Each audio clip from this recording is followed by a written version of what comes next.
Welcome back to the English Master Channel, your go-to podcast for taking your English skills to the next level. I'm your host, Kim. And I'm Pete. It's great to be back with all of you for our third episode. It really is. And today, we're diving into a topic that I know a lot of our listeners find challenging. Honestly, even native speakers can find it tricky sometimes. Oh, absolutely. We're talking about the art of small talk.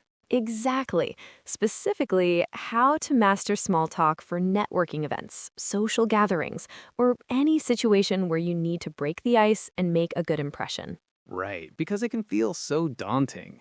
You walk into a room full of people and your mind just goes blank. What do I say? What if I run out of things to talk about? That's the classic fear spiral. The fear of making a mistake, of being judged for your accent, or the absolute terror of the awkward silence. And we also have to acknowledge the cultural dimension here. In some cultures, small talk isn't really a common practice. People might be more direct or more private, so the whole concept can feel unnatural. That's such a great point. You're not only navigating a new language, but also new social rules. Plus, you're trying to translate in your head while also trying to sound spontaneous and relaxed. It's a lot to manage. It is, and I think that's why the most important first step is to reframe the goal. The purpose of small talk is not to have a deep, life-changing conversation. Right, you're not trying to solve world peace over cheese and crackers. Exactly. The goal is simply to build a small connection. It's a bridge. It's about showing you're friendly, open, and creating a little bit of rapport. Once you take that pressure off, it all becomes much easier. A simple, low-pressure bridge. I love that. Okay, so with that in mind, let's get into some practical tips. Where should someone even start? Let's start at the very beginning, the opener. So many people just default to, hello, how are you? Which can lead to the classic dead end. I'm fine, how are you? Fine. And that's it. Conversation over. Precisely. A much more effective strategy is to use contextual openers. Comment on your shared environment. For example, if you're at a conference, you could say, this has been a really insightful keynote, hasn't it? Or at a party, I love the music they're playing. Or have you tried these spring rolls? They're amazing. It's easy, it's relevant, and it immediately creates common ground. Totally. Another great one is a simple, direct introduction. Just smile, make eye contact, and say, hi, I'm Pete. I don't think we've met yet. It's confident and friendly.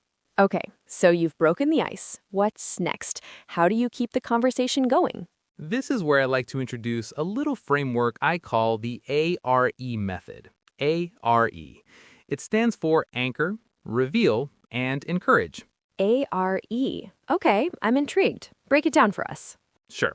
Let's say someone asks you a simple question like, what do you do? The first step is anchor. Answer the question directly. So, for example, I am a marketing manager. Okay, simple enough. Next is reveal. This is where you add one small, interesting piece of information. I'm a marketing manager, and our team just launched the new campaign that was really exciting. That gives the other person something to ask about. Much better than just stopping. Exactly. And the final step, encourage, is the most important. You turn the conversation back to them with an open-ended question. So the full response is, I'm a marketing manager. Our team just launched the new campaign. It was a lot of fun. What about you? What field are you in? I love that. Anchor, reveal, encourage. It gives you a structure, so you're not just answering and waiting. You're actively passing the conversational ball back to them. Right. It transforms a simple question into a real exchange. And that leads perfectly into our next tip, active listening. Small talk isn't a performance, it's a two-way street. Your main job is often just to listen well. 100%.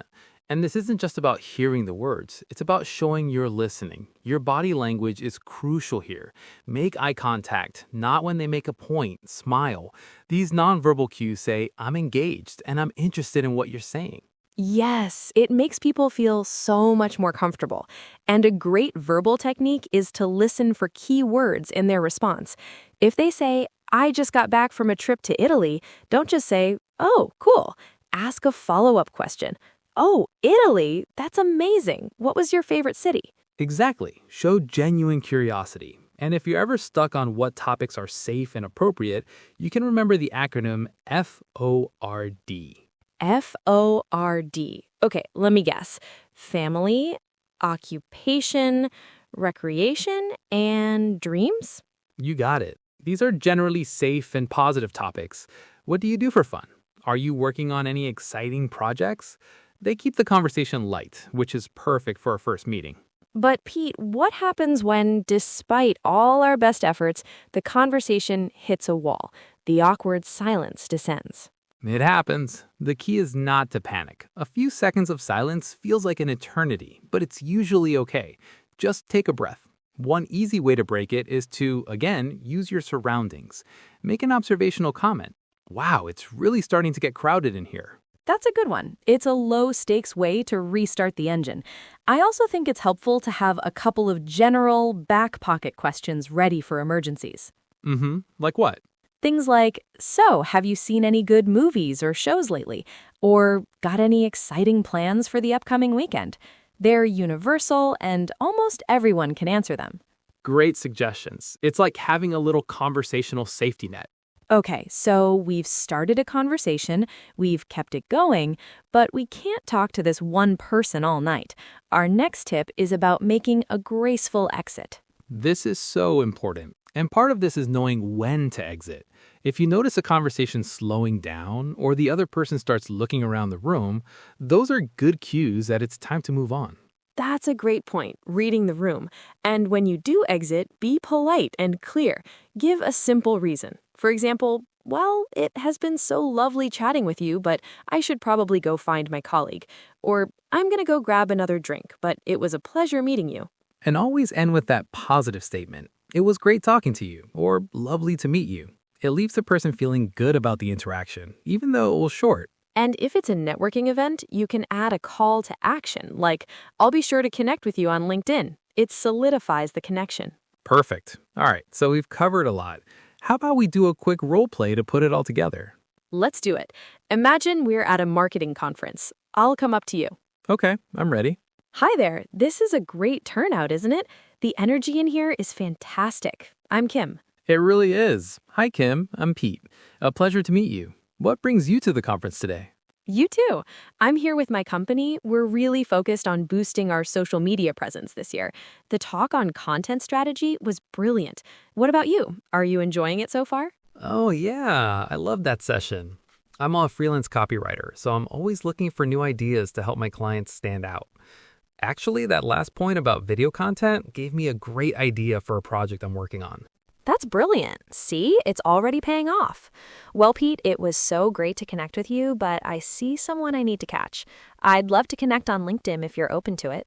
Absolutely. It was a pleasure meeting you, Kim. Enjoy the rest of the conference. And scene. See?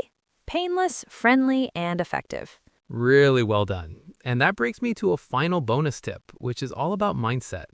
Don't go into a conversation thinking of it as a test you have to pass. Oh, that's a good one. The performance mindset. Right. Instead, think of it as an exploration. Your goal is simply to learn one interesting thing about the person you're talking to. That's it. It shifts your focus from how am I doing to who is this person? That makes you more curious, a better listener, and it takes all the pressure off yourself. That might be the best tip of all. Okay, so to quickly recap for our listeners, tip 1, use contextual openers. Tip 2, use the ARE method. Anchor, reveal, encourage. Tip 3, be an active listener and use the FORD method for safe topics. Tip 4, don't panic during silences. Use observations or have back pocket questions. Tip 5, know when and how to make a graceful exit. And our bonus tip, shift your mindset from performance to curiosity. Couldn't have said it better myself. Small talk is a skill, not a personality trait, and with a little practice, anyone can master it. Well, that's all the time we have for today's episode. We hope these tips help you feel more confident at your next social event. Thanks so much for tuning in to the English Master Channel. We'll be back next time with another topic to help you on your fluency journey. Don't forget to subscribe so you don't miss it. And if you found this episode helpful, we'd love it if you could leave us a review. Until next time, happy chatting.